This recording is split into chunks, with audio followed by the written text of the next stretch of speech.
we are in the middle of pertemuan nasional or national meeting of Saint Vincent de Paul Society in Indonesia, held in Sawiran, East Java. Saint Vincent de Paul Society is a community of lay Catholics in the world. We are about 7 or 800,000 members around the world, and we are also have a representative in United Nations. Yes. Yes. And here we have with us Brother Thomas Tan. Can you tell us a little about how Saint Vincent de Paul Society work in, especially in the region, but also in the world, because I believe you also involved in the worldwide meeting. Yes. Especially nowadays, you know. It is my pleasure to be here in Sawiran, to be with the Vincentians of Indonesia for their general meeting. Yes, the Society of St. Vincent de Paul is present in 150 countries around the world, and we have about 700,000 plus members with about 70,000 conferences. Every day we are helping about 30 million friends in need. So it is a global organization of lay Catholics, and we have different activities in a sense of how we reach out to those in need, to the poor and those who are in need in the different countries. For example, in Asia, well, most parts of the country, the parts in Asia, we have many poor people. So we do have the basic, at least the basic activity of helping out with food rations, financial aid for the education of the children, you know. But in the more developed countries, we face different kinds of poverty. This is what we call urban poverty. Yeah. So these, like for example, in not far from Indonesia, our neighbor is Singapore. We don't have people living in kampong anymore. So what we have is the poor are living in the high-rise apartments in the housing board flats, but they are poor in other ways, not in material ways. They are poor in, like, say, for the elderly, they are lonely. I see. Yeah. So our members will reach out to these people who are living alone in their old age, but nobody to visit them, you know. So this kind of poverty is poverty of loneliness. So we reach out to them. We have also the problem of drugs. Yes, we do have families where the parents are into drugs, and then they get into trouble with the authorities, they go to prison, and then the family, the wife and the children are left behind with no means of earning a living. So then our members, again, the society reaches out to these families to help them whilst the person who has been taking drugs is serving his jail sentence. So that's the kind of poverty we have. Not so much the poverty like they don't have a house or homeless, because in Singapore it's developed, everybody has a roof over their head. Or for instance in Europe also, we have a problem like in Europe now. The big problem we have is the migrants and the refugees running away from those countries that are facing war. So they are running to the more developed countries, and you have read in the news very often how many of these refugees are taking very dangerous trip on the high seas, no? Yeah. So you are also reaching out to the immigrant with Yes. non-Catholic immigrants. Oh yes, yes. The society has no discrimination of any persons. So we help anybody and everybody who needs our help. We just reach out to them.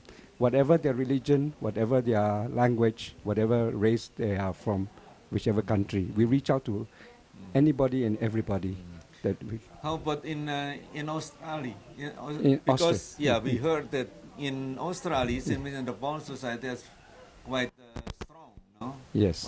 What is their strength? So even the government appreciates St. Vincent de Paul Society. Oh yes, very much so, because the government, the Society of St. Vincent de Paul is very well recognized by the Australian government. So actually, you know, they have a lot of. What did they do? They are usually? okay. They are invited to join the commissions that the government of Australia sets up, advocacy, you know, so like Justice and Peace Commission, and then so our members are called to be to represent the society in these commissions, and also to find ways and means to help mitigate the problems that they face in Australia. Different kind of problems, as we say, you know. There's like what is the most maybe critical problem in Australia, especially regarding the poverty? I think in Australia, again, being a developed country is also loneliness, you know, because it's an aging population. There are many elderly people in Australia who live on their own, and they live to a ripe old age. So our members reach out to them. And we also have along the way some people who cannot cope up with the pace of society. It's moving very fast. So they are homeless and all that. So we provide shelter for them, you know. And those who cannot find a job because they have some illness or some disabilities. So these are the people we reach out to. Yeah. Do you also help with their education, something like that? Yes, education is something that the society focus on a lot all over the world, in all the countries, because we know that the society was founded by Blessed Frederick Ozanam when he was a student, aged 20 years old in the Sorbonne University. So, and education plays a very critical role to help families out of the poverty cycle. So yes, Australia is a big supporter, and they not only support the education of children in Australia, but around in Asia. So they are twin with Cambodia, Myanmar, Thailand, Indonesia, and they provide a lot of what they call assist a student program. Like a scholarship. Scholarship bursary, yes, for the students. Yes. Thank you. So. Do you mean there is a collaboration between St. Vincent de Paul Society in a developed country and also in a developing country? Yes, very much so, yes. This is how we have been able to survive and for more than 180 years now, and we still continue to grow. In that we have the affluent countries helping and supporting the less developed countries, the less affluent countries. And in that way, we are in solidarity with all our members and all our friends in need around the world. Yes. How do you foresee about the future of the society, since now the human person now become more individualistic, you know? What kind of society like St. Vincent de Paul, do you see that there is a future, or is there also you see really that society really develop? Also recruiting new members, especially the youth. Yes, certainly. This is how we continue to grow. We need to recruit more young members into the society and to interest the young in the work of the society. These days, yes, it is a very big challenge because there's so much destruction in the world today, and especially for the young, they have so many other activities they can do. So it's not easy, but we pray by the grace of God that He will send people, and we have been successful to recruit many young members, especially in countries like the Philippines. I know even in Indonesia you have 8 or 9 youth conferences, and of course the youth in the Australia, in USA, in New Zealand, they're very active. How about in Europe? Europe is a bit difficult. Yeah. Europe has been very difficult for us. But Brazil, we have a lot of members. In fact, for the record, I think Brazil has got the most conferences, most members.